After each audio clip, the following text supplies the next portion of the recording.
Welcome back to another episode with your host Mitch, presented by Notorious Pulls Radio. And for this week episode, we're going over UFC Fight Night, Ciryl Gane versus Sergey Spivak.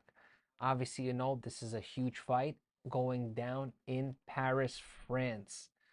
This fight will take place at a main card at 3 p.m. Eastern Time. As you know, the UFC has been coming around to different stadiums, and Paris is definitely a fan favorite for everyone. So before I get into the fight, please remember, if you are new to our show, to leave a like, follow, and subscribe on all social media platforms. Now let's get into it. Heavyweight matchup, main event. Ciryl Gane versus Sergey Spivak. Obviously, you know Ciryl Gane, a former title challenger, is coming off a very quick loss to the heavyweight king, and that is in John Jones Bones. He obviously had a quick guillotine loss in his last bout, and he lost to former sparring partner Francis Ngannou. Obviously, you know Ciryl Gane is a former undefeated Muay Thai kickboxer, and he's only had 13 professional MMA fights. And believe it or not, out of those 13, 10 of them have been with the UFC. So this guy has been very steady for the promotion and has put in the work and has evolved tremendously from his stand up to his overall mixed martial arts game. His opponent is a very crafty heavyweight and is currently on a 3 fight winning streak, and he has also of a record of 16-3 and has also had 10 UFC fights with the promotion. His last 3 wins have been by finish. He's obviously finished his last opponent, which is in Derek Lewis, via triangle. He had a great showing against the heavyweight Augusto Sakai. And one of my favorite fights that Sergey Spivak did is when he knocked out Greg Hardy. And I know a lot of people don't like Greg Hardy, but you got to give the man a little bit credit where credit's due. He was able to transition from a football career into a professional fighting career, and he fought the best of the best. You know, he didn't decline any fights, he wasn't looking for any cherry pick fights, and he did the best he could. How do I see this matchup going? I mean, as much as I like Sergey Spivak, I just have to give the edge to Ciryl Gane. The reason is Ciryl Gane has fought the best of the best in the division, and he took Ngannou all 5 rounds. I mean, Ngannou couldn't finish Ciryl Gane when it comes to push and shove. And obviously, the heavyweight GOAT and John Jones was able to choke him out because John Jones is that talented. He is that good. He was not going to sit there and just box with Ciryl Gane or kickbox, because obviously that would not to be to his advantage. He's essentially, John Jones at the time was the smaller fighter, and Ciryl Gane is a big, agile heavyweight. I mean, he is very quick, punches are very sharp, and his strikes are extremely accurate. I mean, this guy does not fight sloppy. I mean, if you watch his fights, he's calm, he's composed, you know, training out of MMA Factory under the supervision of Fernandez Lopez and head trainer. He is coming into the arena as a huge home crowd advantage. I believe that being in France, fighting in Paris, in his hometown, I mean, that is going to be the best feeling for him in a comeback fight going against Sergey Spivak. I like Spivak. I think he's a very game opponent. I just believe Ciryl is that much more talented. He's fought a lot more stiffer competition, and I do believe he will knock him out come Saturday night. The co-main event is a show that you do not want to miss. And there you have Rose Namajunas going against the French standout in Manon Furiet. And obviously, this is a French card.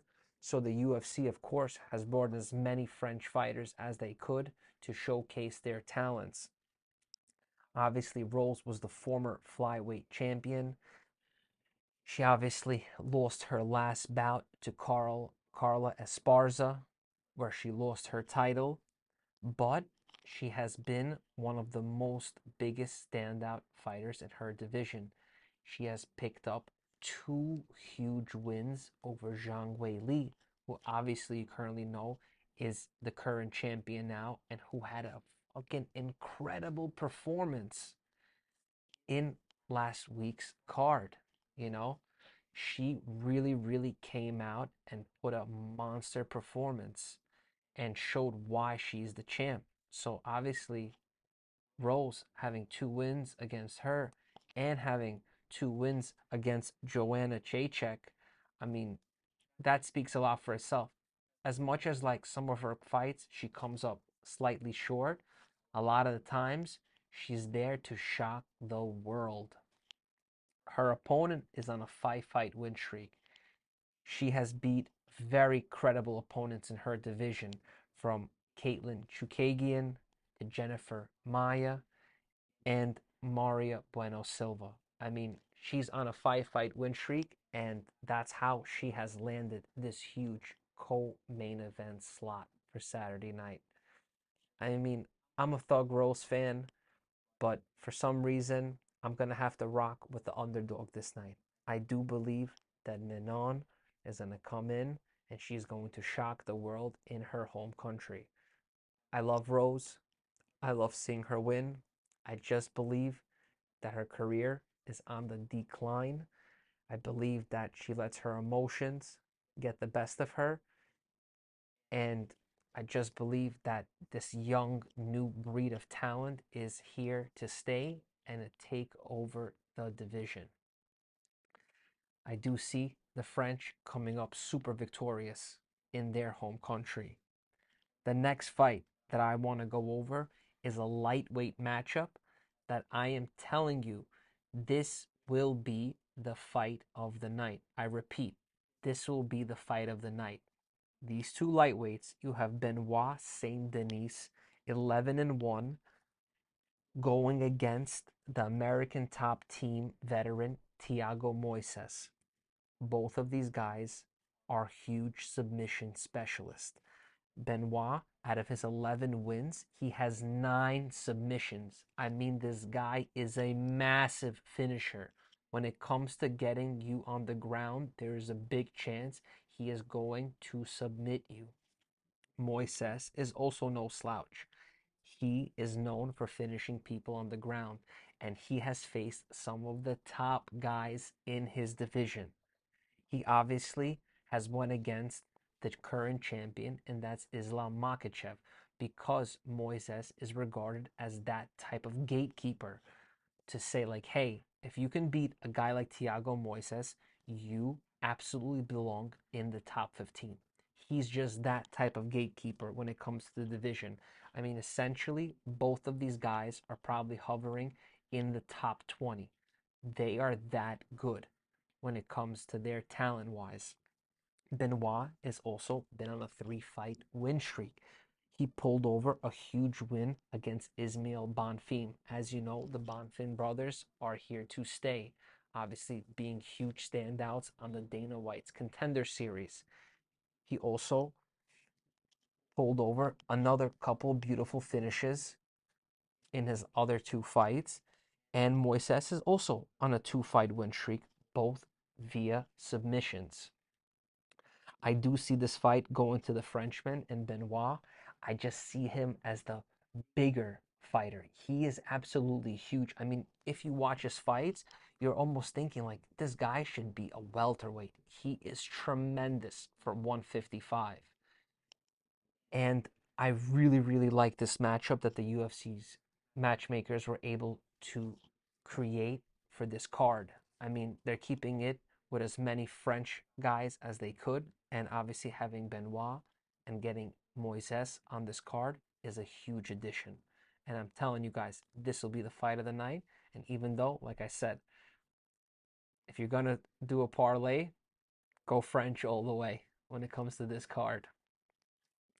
The last fight that I want to discuss was supposed to be a tremendous fight, and that is Volkan Oezdemir was supposed to fight Azamat Murzakanov. Obviously, Murzakanov recently was a scratch, and a UFC debut will be born, and that is a guy named Bogdan Guskov from Uzbekistan.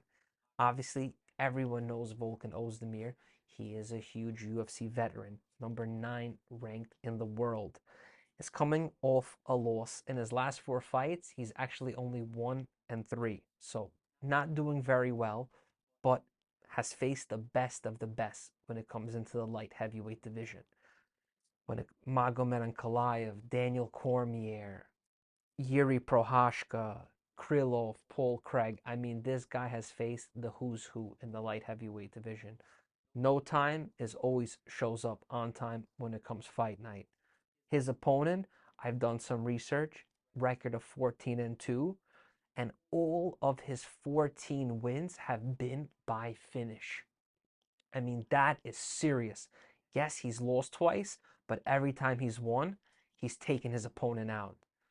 So like I said, UFC debut or not, this is a huge step up for the newcomer. And going against a ranked fighter in the top 10 of the UFC is a huge, huge privilege. I mean, he has a major chance to enter the UFC in the biggest way possible. I have a feeling about this guy. I'm gonna rock with the underdog that night with this kid Guskov. I mean, I haven't got to see a lot of film on him, but I'm gonna take the puncher's chance on him, and I believe he'll have another finish when it comes to Saturday night in France. Guys, remember, if you love our show and you want to show us the absolute most support, please just go onto YouTube, leave us a like, and subscribe to our channel. And if you like the merchandise that you see, please check us out on notoriouspulls.com. We have some of the best hats and inventory out. Remember, this is your host Mitch from Notorious Pull Radio, and enjoy Saturday night.